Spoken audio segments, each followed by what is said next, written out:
"We're going to put him in a home today." That's what I heard my daughter say, hiding behind the door. I didn't say a word, but in that moment I decided to pretend I was losing my sanity. While they thought they were fooling me, I was preparing my revenge with a lawyer, medical reports, and evidence. On the day they tried to lock me in a nursing home, I was the one who appeared lucid and destroyed their plan in front of everyone. If this story interested you, don't forget to subscribe to our channel and tell us what city you're watching from. We'll continue. I promise this will be the best story you'll ever hear in your life. William Carpenter adjusted his reading glasses while analyzing the latest reports from his handcrafted furniture business. At 63, he maintained the same methodical rigor that had transformed him into one of the most respected woodworkers in Springfield. His fingers, calloused from decades of working with fine wood, caressed the surface of the desk he had made for Margaret, his wife, who passed away 2 years ago after a long illness. The house was quiet that Sunday afternoon. William was enjoying his rare moments of solitude as his only daughter, Jessica, and son-in-law, David, had gone out to lunch with friends. At least that's what they said. The relationship between them had been deteriorating over the past few months. Since Margaret had passed, William had noticed strange looks, conversations that stopped when he entered the room, mysterious phone calls. While organizing some documents in his office, William heard the sound of the electric gate. He checked his watch. It was only 4 in the afternoon, too early for the couple's return. Moved by curiosity, he walked to the hallway but stopped in his tracks when he heard raised voices coming from what had once been Margaret's room. The door was ajar, creating a gap through which he could observe without being noticed. "It's the perfect opportunity, Jessica." David's voice sounded anxious, almost feverish. "Your father is getting more and more confused. Just yesterday he called you by your mother's name. Twice." William frowned. It was true that sometimes he got distracted, but calling his daughter by her mother's name had been merely a momentary lapse, caused by the physical resemblance between the two. "I don't know, David. Dad might be distracted, but he's still lucid. He runs the company by himself, remember? A company that's bleeding. Money. Did you see his bank statements? His savings are intact. More than $200,000 that he's hoarding as if he could take it to the grave." William felt a tightness in his chest. How did David know about the amounts in his accounts? That information was private, protected by passwords that only he knew. "Lower your voice," Jessica whispered, seeming nervous. "If he hears..." "Hear what?" "That we're concerned about his well-being." David laughed, a dry sound without humor. "The plan is perfect. Dr. Phillips has already agreed to help us with the medical report. Your father just needs to sign the power of attorney, and we can manage everything while he rests in that facility in Riverdale." "That place is horrible. David, the hallways smell like mold and the staff doesn't seem to care about the elderly. It's temporary. We'll find a better place later. The important thing is that it's far enough away so we don't have problems. With the power of attorney, we sell this house, which must be worth about $300,000 in today's market. We take over the company, and we solve our financial problems." William held onto the doorframe to keep from falling. His legs trembled like thin branches on a stormy day. So that was it. The couple was planning to commit him to a substandard institution, forge a power of attorney, sell his house, the home he had built with Margaret brick by brick, and take over the company that represented his life's work. What if he notices? What if someone gets suspicious? Jessica's voice sounded uncertain. Who's going to be suspicious? Everyone has already noticed how forgetful he's been. Sandra from accounting told me he mixed up orders last week, caused a loss of almost $5,000. We just need to keep reinforcing that image. We'll put some sleeping pills in his tea at night to make him more confused in the morning. Over time, everyone will accept that he needs special care. Drug. My own father, it's necessary, Jessica. Or would you prefer the loan sharks show up here? You know how much I owe, and the deadline is in 2 weeks. William backed away silently, his heart pounding in his chest. So that was it. David had gambling debts, and he was willing to destroy his father-in-law's life to pay them off. More painful than his son-in-law's betrayal, however, was Jessica's complicity. His only daughter, the girl he had cradled during fever nights, for whom he had told stories of brave princesses, whom he had taught the secrets of fine woodworking. He returned to his office, closing the door without making a sound. He sat in the worn leather armchair, feeling the weight of age and disappointment pressing down on his shoulders. His hands, always steady when manipulating the most delicate woodworking tools, now trembled uncontrollably. On the opposite wall, Margaret's portrait seemed to stare at him with her kind eyes. "What do I do now, my love?" he whispered, as if she could advise him from beyond. Silence was his only answer. Hours later, when Jessica and David officially returned, they found William in the living room, apparently absorbed in the television. The news was talking about a businessman who had been deceived by his own employees. "Hi, Dad, how was your day?" Jessica approached, placing a forced kiss on his forehead. William looked at his daughter as if seeing her for the first time. At that moment, he made his decision. If they wanted a confused old man, he would give them exactly that, but it would be on his terms. "Day? Oh, yes. All fine, Mary." Jessica exchanged a quick glance with David. "Mary, Dad, it's me, Jessica, your daughter." William blinked several times, simulating confusion. "Jessica? Of course. Sorry, dear. I think I'm tired. By the way, have you seen my glasses?" "They're on your face, Mr. Carpenter," replied David, barely disguising a satisfied smile. "Oh." William feigned surprise, removing his glasses and examining them as if they were unfamiliar objects. "Curious, I don't remember putting them on." As the couple moved away, whispering, William allowed himself a discreet smile. The theater was beginning now. He needed to be convincing, but not over the top. He would have to balance moments of apparent lucidity with episodes of increasing confusion. And, most importantly, he needed to contact his old friend and lawyer, Robert Williams, without the couple suspecting. The next morning, William woke up before dawn. He dressed carefully, purposely putting his shirt on inside out. He went down to the kitchen and prepared coffee, adding salt instead of sugar. When Jessica appeared, still sleepy, she found him sitting at the table, calmly drinking the salty coffee. "Good morning, Da." "Dad, what are you doing?" "Drinking coffee like every day," he replied calmly, bringing the cup to his lips. Jessica snatched the cup from his hands. "This is full of salt. How did you not notice?" William simulated surprise. "Salt, I'm sure." I grabbed the sugar. While Jessica cleaned up the mess, grumbling, William observed every reaction. The initial indignation gave way to something more calculating. He could almost hear the gears turning in his daughter's mind. It was exactly what he needed, for them to believe in his cognitive deterioration. The phone rang, interrupting his thoughts. Jessica answered, moving away to the hallway. Taking advantage of the opportunity, William quickly took his cell phone from his pocket and sent a message to Robert. "Need to talk. Urgent. Serious family problem. Don't come to my house or call. Meet me at the usual place, tomorrow, 10 a.m. He put the phone away seconds before Jessica returned. "That was from the bank, Dad. They called to confirm a transfer you requested yesterday." William frowned, this time with genuine surprise. "Transfer? I didn't make any transfer." "They said you went to the branch and requested to transfer $5,000 to a business account." "That's absurd. I didn't leave the house yesterday."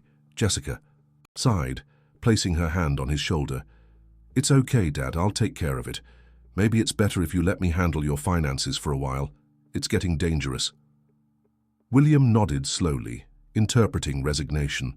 Inside, however, his brain was working at full speed. The noose was tightening faster than he had imagined. He needed to act with equal speed, but without arousing suspicion. The charade had to continue, becoming increasingly convincing. And, as he watched Jessica walk away, carrying his cup of salty coffee, William made a silent promise to himself. Those who were trying to bury him alive didn't realize that he was a seed, not a corpse. And seeds, when buried, don't succumb.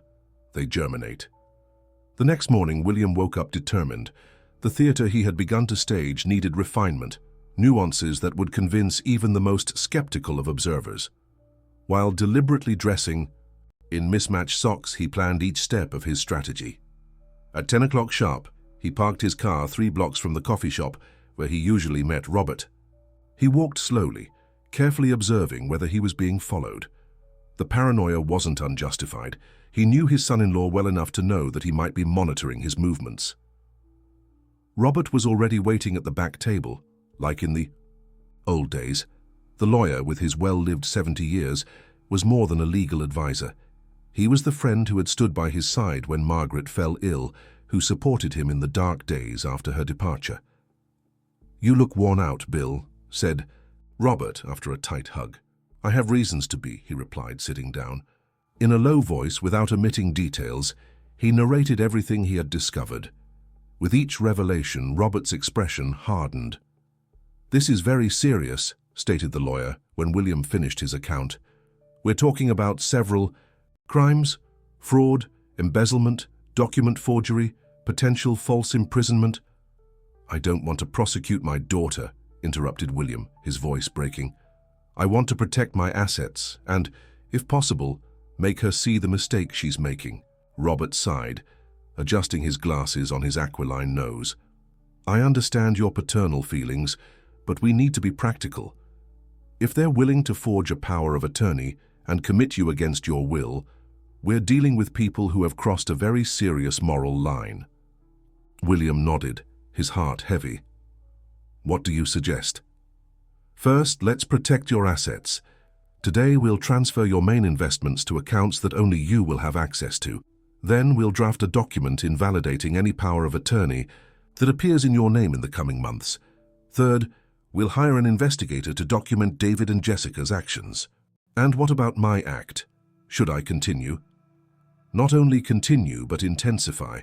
Let them think they're winning. The more confident they become, the more careless they'll be." The conversation extended for 2 hours.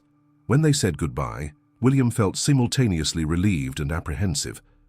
The plan was set, but the road would be painful. Back at the house, he found Jessica in the living room, accompanied by a middle-aged man who introduced himself as Dr. Phillips, the same doctor mentioned in the conversation he had overheard. "Dad, good thing you're back. This is Dr. Phillips, a geriatric specialist. We were worried you left without telling anyone." William feigned confusion. "Left?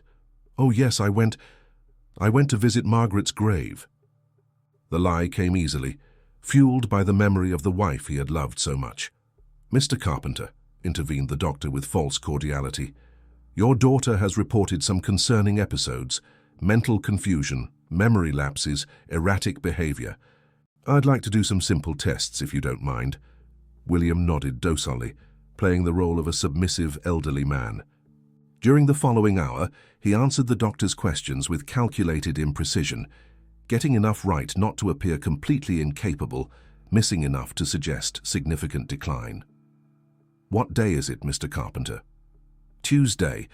Or Wednesday. No, wait, it's Monday. And the month?" "April." "We're in June, Mr. Carpenter." "June? Already? How time flies." With each wrong answer, he noticed the looks exchanged between the doctor and his daughter. When Dr. Phillips asked him to draw a clock, William purposely positioned the numbers irregularly and placed the hands marking an impossible time. At the end of the consultation, the doctor called Jessica for a private conversation on the porch. William, pretending to be distracted, quietly approached the half-open window. "It's a typical case of senile dementia in the early stage," the doctor was stating. "The symptoms will rapidly worsen. I suggest you make arrangements for permanent care and legal matters. How long do we have until he becomes incapable of making decisions?" "Hard to say precisely, but from what I observed, a few months. At most, he's already compromised enough to justify legal guardianship." "And the medical report?" "I can provide it this week. Just schedule the complementary exams, which will be merely a formality." William moved away, his stomach turning. With disgust, that man who had sworn to save lives was conspiring with a plan to destroy his. He took a deep breath, controlling his indignation, He couldn't falter now. In the following days, he intensified his performance. During breakfast, he deliberately spilled milk. At lunch, he confused his utensils, trying to cut meat with a spoon. At night, he wandered through the house calling for Margaret as if she was still alive. David, initially skeptical, was beginning to lower his guard. On a rainy afternoon, William caught him rummaging through his desk, looking for banking documents.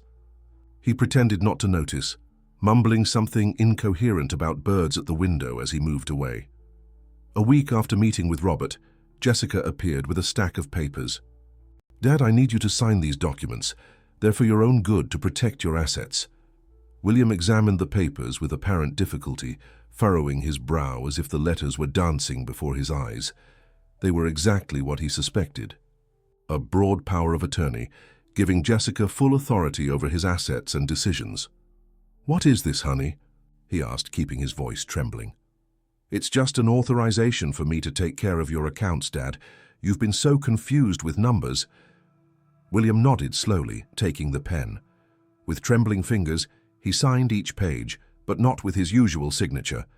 He subtly altered the stroke, a detail that any handwriting expert would immediately identify as forgery. "There, my dear," he said, returning the papers. "I'm so tired lately." Jessica smiled, a smile that didn't reach her eyes. "Rest, Dad. From now on, I'll take care of everything." That night, William waited for everyone to fall asleep. At 3 in the morning, he silently went down to the office and used his phone to send coded messages to Robert, reporting the latest developments. The response came almost instantly. "Documents registered with the notary. Accounts protected. Continue as planned. Investigator hired. Await instructions." 2 weeks passed. William noticed subtle changes in the couple's behavior, the whispered conversations, phone calls in the bathroom with the shower running to muffle the sound, frequent visits from unknown people who gathered on the back porch. Something big was about to happen. On an apparently ordinary Wednesday, Jessica entered his room while he pretended to take a nap. "Dad, I have a surprise for you. We're going to take a special trip." William opened his eyes, simulating disorientation. "Trip? Where to?" "A nice place in the countryside. You always liked nature, remember? Is your mother coming with us?" he asked, knowing the impact the question would cause. Jessica hesitated, biting her lower lip. Mum can't come this time, Dad." "Oh, what a shame. She was here last night. We talked so much. She said she was homesick." A flash of guilt crossed Jessica's face, quickly replaced by determination. "Just pack the essentials, Dad. We won't need much." While putting some clothes in a small suitcase, William sent one last message to Robert. "It's happening. I think they're taking me today. Follow the plan." In the car, sitting in the back seat like a child, William watched the landscape gradually change. The buildings gave way to spaced-out houses, then to empty lots, until they entered a secondary road surrounded by dense vegetation. After almost 2 hours of travel, they spotted a complex of low buildings surrounded by high walls topped with electric fences. The discreet sign at the entrance announced, "New Dawn Institute, residential facility for the elderly." William's stomach contracted. Despite being prepared, the sight of the place, with its barred windows and poorly maintained gardens, provoked a wave of genuine anxiety. The theater he had been staging now mingled with the oppressive reality that awaited him. David parked near the main entrance. A burly man wearing a white uniform approached to take William's small suitcase. "Welcome to New Dawn, Mr. Carpenter," said the man with a rehearsed smile. "I'm Jim, the day shift supervisor. We'll take very good care of you." William looked at his daughter, allowing genuine tears to flow down his wrinkled face. "Why are we here, Jessica? I don't want to stay in this place." "It's temporary, Dad," she replied, avoiding his gaze. "Just until you get a little better. The doctors here are excellent." "I'm not sick," he protested, clinging to the sleeve of his daughter's shirt. "Please, I want to go home." "Mr. Carpenter is confused," intervened Jim, gently removing William's hand. "It's normal in the first few days. Soon he'll get used to the routine." Jessica hugged her father briefly, a mechanical hug, devoid of the warmth that had once united them. "I'll come visit you on Sunday, Dad. I promise."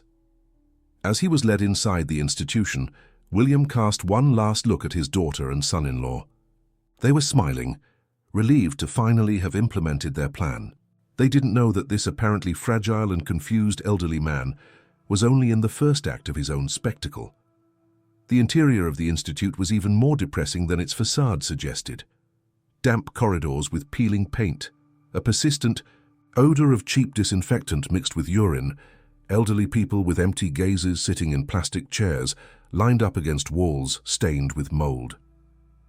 "This will be your room, Mr. Carpenter," announced Jim, opening the door to a cubicle that barely accommodated a narrow bed, a small wardrobe, and a little table. The bathroom is shared at the end of the hall. Meals are served at 7 a.m., 12 p.m., and 6 p.m. in the cafeteria. We have recreational activities on Tuesdays and Thursdays. Any questions? William looked around, absorbing every detail of the environment that would be his temporary prison. No. Questions, he replied softly, sitting on the edge of the hard bed.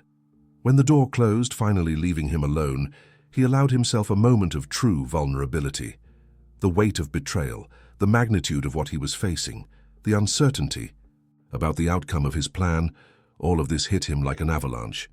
"Margaret," he whispered to the empty room, "give me strength to continue." In the inner pocket of his jacket, carefully hidden, was a small prepaid cell phone that Robert had given him during their meeting at the coffee shop.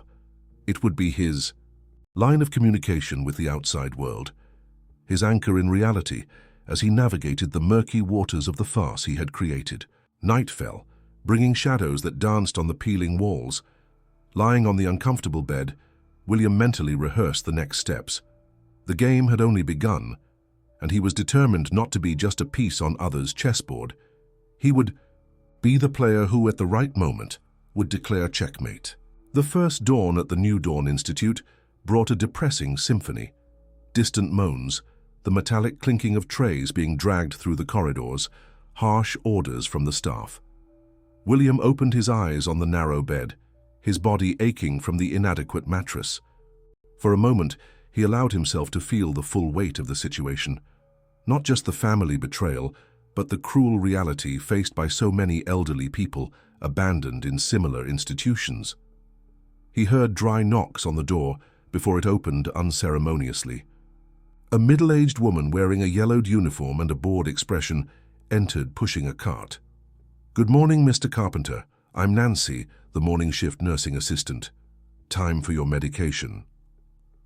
William watched carefully as she separated some pills into a small plastic cup. He didn't recognize any of them. They weren't the medications he regularly took for blood pressure and cholesterol. "What are these?" he asked, letting genuine confusion show through. "Your medication, prescribed by Dr. Phillips." Nancy consulted a clipboard. "An anti-anxiety medication, a mild sedative, and a mood stabilizer." William felt a chill. Medications to control him, to make him truly confused and apathetic. Exactly what Jessica and David needed to realize their plan. "I don't want to take that," he protested softly. "Everyone says the same at the beginning," replied Nancy with indifference. "But the rules are clear. No medication, no breakfast." William took the cup, brought it to his mouth, and with a calculated movement, hid the pills under his tongue while pretending to swallow them with water. A technique he had learned watching Margaret during her illness, when pain made her reject certain medications. "Very good," approved Nancy without real interest. "Breakfast will be served in 20 minutes. Don't be late. We don't save food for latecomers." When she left, William quickly spit the pills into his hand and hid them in the seam of the mattress. He would have to find a more permanent hiding place later. The important thing was to keep his mind clear, without the chemical fog they were trying to impose on him. In the cafeteria, he faced a new disheartening reality. About 30 elderly people distributed at long tables, many with vacant looks, some babbling incoherent words, others completely silent. The food, a grey porridge, stale bread, and watery coffee, was served on plastic trays worn out from excessive use. William sat at the end of a table, maintaining his posture of confusion and disorientation. He observed everything with disguised attention, mentally mapping the environment, identifying staff, looking for patterns and potential allies. At the next table, a gentleman of distinguished appearance, perhaps in his 70s, ate methodically while observing the others with alert eyes. Unlike most, his gaze did not contain the fog of excessive medication or dementia. For a brief moment their gazes met, and William had the strange sensation of having been recognized, not physically, but in his camouflaged lucidity. After breakfast, as the residents were led to an activity room, a desolate space with some chairs arranged in a circle and an old television broadcasting children's programs, William felt someone touch his shoulder. "You're new here," said the man he had observed in the cafeteria. "I'm Harold Mitchell, former university literature professor. Welcome to the hell of the forgotten." William hesitated, uncertain about how much to reveal. He decided to maintain his facade. "Where am I? I want to go home." Harold smiled sadly. "We all do, my friend, we all do." During the morning, William continued his performance, mixing moments of apparent lucidity with fabricated episodes of confusion. He repeatedly asked for the time, called staff by incorrect names, tried to exit through the wrong doors. With each new failure, the staff exchanged confirming glances, another typical case of senile dementia. During the rest period after lunch, when most residents took naps induced by medications, William found a moment of privacy in the communal bathroom. Locked in a cubicle, he turned on the hidden cell phone and sent a coded message to Robert. "Bird in the cage, observing patterns, medication avoided, need information about institute and staff." The response came minutes later. "Investigator monitoring, documents being prepared, new contact soon, extreme caution." Upon returning to the corridor, he almost collided with a staff member he hadn't seen before, a short man, approximately 50 years old, with a badge identifying him as Sam Janitor. His dark eyes, different from other staff, conveyed silent compassion. "Careful, Mr. Carpenter," said the janitor, gently holding him by the arm. "These doors are treacherous." William frowned, genuinely surprised. "How do you know my name?" Sam smiled discreetly. "I know more than I appear to. We'll talk later when the eyes on the walls are closed." Before William could fully process the meaning of those enigmatic words, Sam moved away, pushing his cleaning cart down the poorly lit corridor. The afternoon dragged on in a succession of meaningless activities: a bingo game where half the participants couldn't follow the rules, an art therapy session with broken-colored pencils and questionable quality paper, a snack that consisted only of stale cookies and lukewarm tea. During dinner, as insipid as breakfast, William noticed that Harold was observing him with growing curiosity. When the staff were distracted attending to an elderly person who had dropped his tray, the former professor approached, speaking in a low voice. "You're not really confused, are you? You're pretending." William felt a jolt of alarm but maintained his blank expression. "What are you talking about, sir? Who are you again?" "You can stop the act with me," insisted Harold. "I recognize the signs, the way you observe everything, how you avoid the medications, how your moments of confusion are perfectly calculated to seem real without being exaggerated. I'm a literature professor, remember? I spent my life analyzing fictional characters." For a long moment, William considered his options. Denying would be safest, but something in Harold's gaze, a mixture of sharp intelligence and profound loneliness, made him reconsider. "How can I trust you?" he finally whispered. "You can't," replied Harold frankly, "just as I can't trust that you're not just a new control method sent by the administration. But we're both here, in this purgatory of discarded souls, and sometimes trust is the only luxury we have left."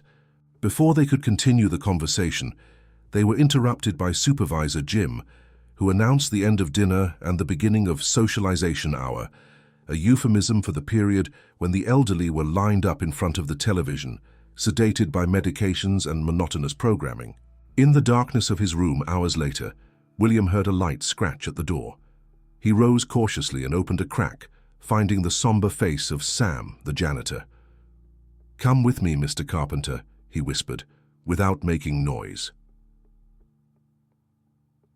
Against his better judgment, but guided by an instinct that rarely deceived him, William followed the janitor through secondary corridors until they reached a small room in the basement, filled with cleaning equipment and chemical products. The strong smell of bleach masked any other odor. "This is the only place without cameras," explained Sam, closing the door. "Robert sent me. I'm your contact inside." The relief was so intense that William had to sit on a nearby crate. "How? How do you know Robert?" "He defended my son in an unjust prosecution 5 years ago, saved his life. I owe him everything." Sam adjusted the single lamp that illuminated the environment. "I've been here for 8 years, know every corner of this place, every staff member, every scheme."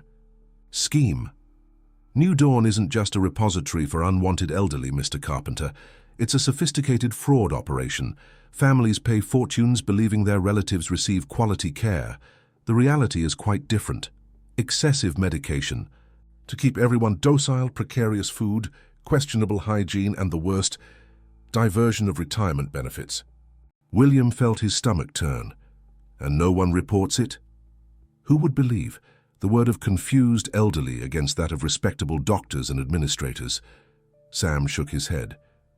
"But now we have you, lucid, observant, and with external support." For almost an hour they conversed in urgent whispers.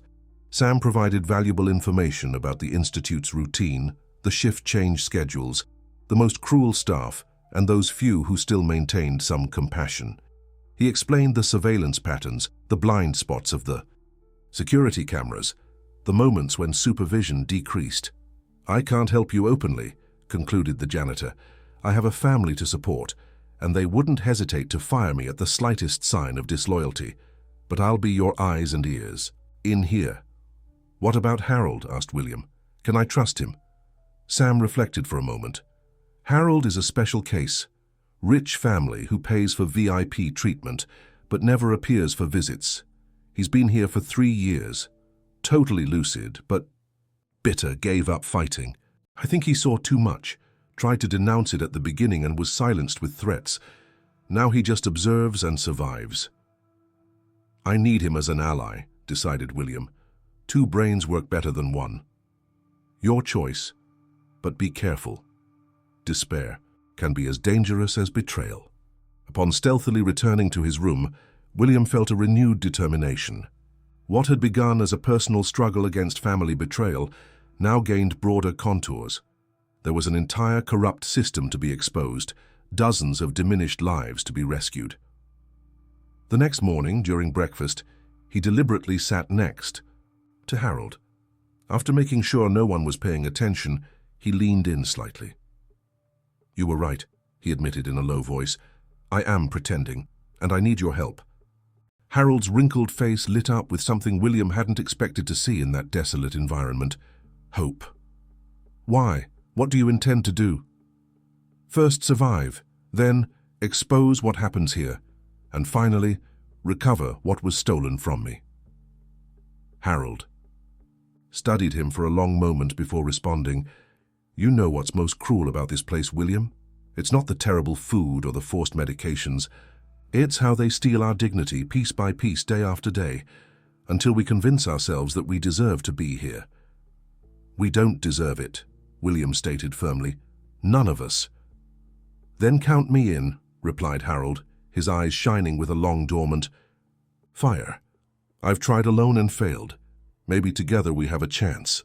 That afternoon, during the so-called group therapy, which basically consisted of sitting in a circle while a disinterested staff member read articles from old magazines, William observed the entrance of a new figure.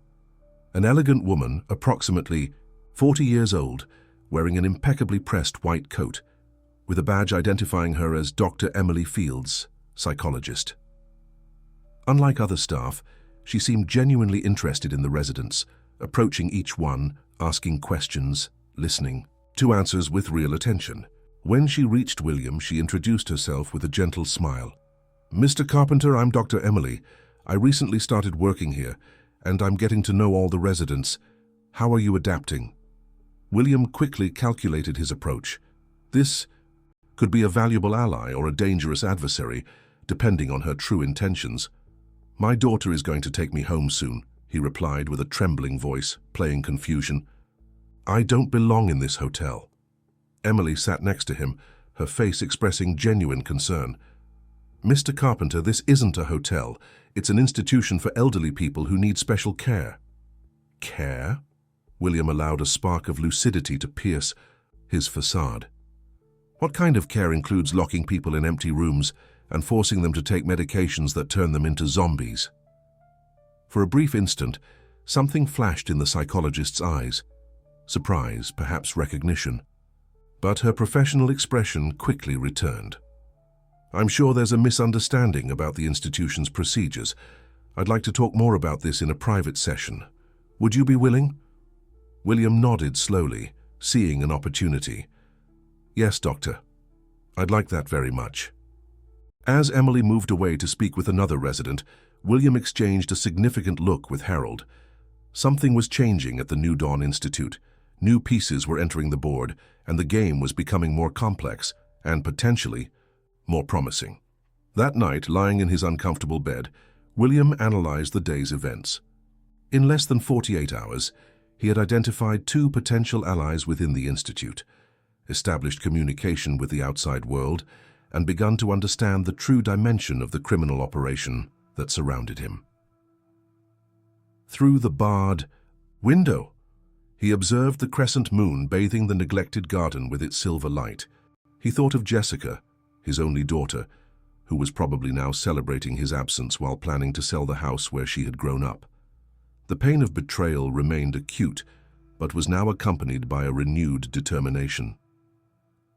"Margaret," he whispered to his absent wife, as he did every night since her departure, "I think I've found a greater purpose in this ordeal. It's not just about us now. It's about all those who have been abandoned, all who have lost their voice." In the silence of the room, he seemed to hear the distant echo of her laughter, that crystalline sound that always emerged when Margaret realized he had finally understood. Something important she had been trying to teach him. With this comforting thought, William closed his eyes, not to sleep, but to plan. Tomorrow would bring new challenges, new opportunities, new allies and adversaries, and he would be ready for all of them. William Carpenter, respected woodworker of 63 years, accidentally discovered that his only daughter, Jessica, and son-in-law, David, were planning to commit him to a substandard institution for the elderly. Hidden behind the door of his late wife, Margaret's room, he heard the couple discussing how they would forge a power of attorney, sell his house, and access his savings to pay off David's gambling debts. Instead of confronting them, William decided to pretend he was developing cognitive problems. He began mixing up names, forgetting recent events and showing increasing confusion. At the same time, he contacted his friend and lawyer Robert Williams to legally protect his assets. If they wanted a confused old man, they would get exactly that, but it would be on his terms. In the following days, he intensified his performance. He put salt in his coffee, wore mismatched clothes, and talked to Margaret as if she was still alive. Jessica brought in Dr. Phillips, a complicit doctor who, after a manipulated consultation, diagnosed senile dementia in early stage. William signed documents deliberately altering his signature to invalidate them later. 3 weeks later, he was taken to the New Dawn Institute, a facility with barred windows and damp corridors that smelled of cheap disinfectant. There, he found other elderly people with vacant looks, kept under excessive medication. William continued his charade, but avoided taking the medications they tried to impose on him. He soon identified potential allies: Harold Mitchell, a lucid and bitter former university professor; Sam, the janitor who secretly worked for Robert; and Emily Fields, a newly hired psychologist troubled by the institution's practices. "I'm not confused, Doctor," he confessed to Emily after gaining her trust. "I'm pretending because my daughter and son-in-law conspired to commit me here against my will." The quartet formed a nucleus of resistance. Sam photographed compromising documents during night cleaning, Emily provided access to medical records, and Harold documented patterns of neglect observed during his 3 years of internment. Meanwhile, Robert gathered evidence about Jessica and David's attempts to sell the house and access William's bank accounts. The situation reached its critical point when Emily discovered they were planning to transfer William to a more restrictive psychiatric ward. The plan was accelerated. Robert simultaneously contacted the district attorney's office, the Elder Affairs Council, Health Department, and an investigative journalist. The following Sunday, during visiting hours, they all arrived in a coordinated manner at the Institute. When William entered the director's office, he found Robert, authorities, the journalist, and, surprisingly, Jessica and David, pale and disturbed. "Hello, Jessica," he said with a firm and crystalline voice, completely abandoning the mask of confusion. "I believe we have a lot to talk about." The evidence was irrefutable: the forged power of attorney, the fraudulent medical reports, the attempts to sell the properties, recordings of the original conversation, plus extensive documentation about the abuses at the Institute. The director and staff were taken to provide statements, while William was left alone with Jessica and David. "Why?" he simply asked. Jessica confessed that David owed $500,000 to loan sharks due to online gambling. When the prosecutor mentioned possible sentences of 4 to 10 years in prison, William surprised everyone with an alternative proposal. The couple would sign a complete confession that would remain in legal custody. Jessica would voluntarily commit to treatment, David would work to legitimately pay off his debts, and both would do volunteer work at the Reformed Institute. "Because your mother believed that everyone deserves the opportunity to repair their mistakes, and because, despite everything, you're still my daughter." The case gained national repercussion through the reports of journalist Teresa Mendoza, prompting inspections in similar institutions throughout the country. William involuntarily became a symbol of resistance for the elderly population, participating in public hearings and collaborating on bills. The New Dawn Institute was remodeled and renamed the Margaret Carpenter Community Center. Harold founded an association to defend the rights of the elderly. Emily joined the project, and Sam became the administrator of one of William's bed and breakfasts. 2 years later, the transformation was visible. Jessica's visits, initially tense, gradually became more frequent and relaxed. She found purpose working as a volunteer at an institution supporting the elderly. David, distant but compliant, rebuilt his life in simple but dignified jobs.